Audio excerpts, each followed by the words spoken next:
정부가 2025 세제 개편안을 발표하고 배당소득 분리과세 도입을 예고했습니다. 고배당 기업에 투자한 주주의 배당 소득세 부담을 낮춰 기업들의 배당 확대를 유도하겠다는 건데요. 세제 개편안에 대한 시장의 반응은 차가웠습니다. 구민정 기자의 보도입니다. 정부가 세제 개편안을 발표하고 증시 활성화를 위한 방안을 제시했습니다. 코스피 5천 시대를 열겠다는 이재명 정부의 공약을 뒷받침하기 위한 정책입니다. 먼저 정부는 배당소득 분리과세를 도입합니다. 투자자의 배당소득을 금융소득에서 따로 떼어내 과세하는 제도로 다른 소득과 합산해 과세하던 기존 방법보다 세율이 낮아지는 효과가 있습니다. 현재는 배당소득이 2천만 원을 초과할 경우 종합소득으로 과세해 최고 45%의 누진세율을 적용 중입니다.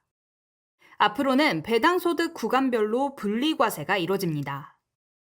구체적으로는 배당소득 2천만 원 이하의 경우 14%, 2천만 원 초과해서 3억 원 이하는 20%, 3억 원 초과는 35%의 3단계 누진세율을 적용하게 됩니다.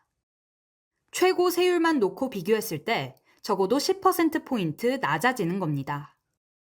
적용 대상은 정부가 마련한 기준을 충족한 고배당 기업으로부터 배당을 받은 모든 주주입니다.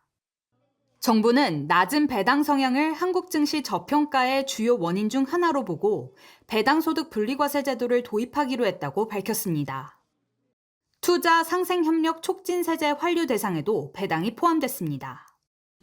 기업이 이익을 내부에 쌓아두지 않고 배당으로 환류하면 세액공제를 받을 수 있도록 하는 구조가 마련된 겁니다.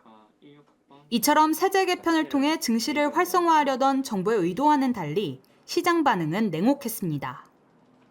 오늘 코스피는 장중 3% 넘게 빠지며 3,120선까지 내려갔으며 코스닥도 한때 4% 떨어지며 772선까지 하락했습니다.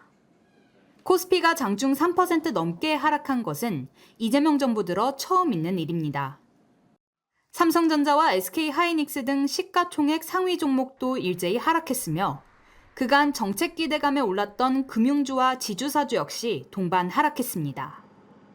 배당소득 분리과세 최고 세율이 당초 예상했던 20% 수준보다 10%포인트 높아진 35%라는 점이 시장의 실망감을 안겼기 때문으로 분석됩니다. 정책에 대한 실망감으로 투자 심리가 악화한 가운데 정부의 바람대로 이번 세제 개편안이 고질적인 코리아 디스카운트를 해소할 수 있을지 주목됩니다. 매일경제TV 구민정입니다.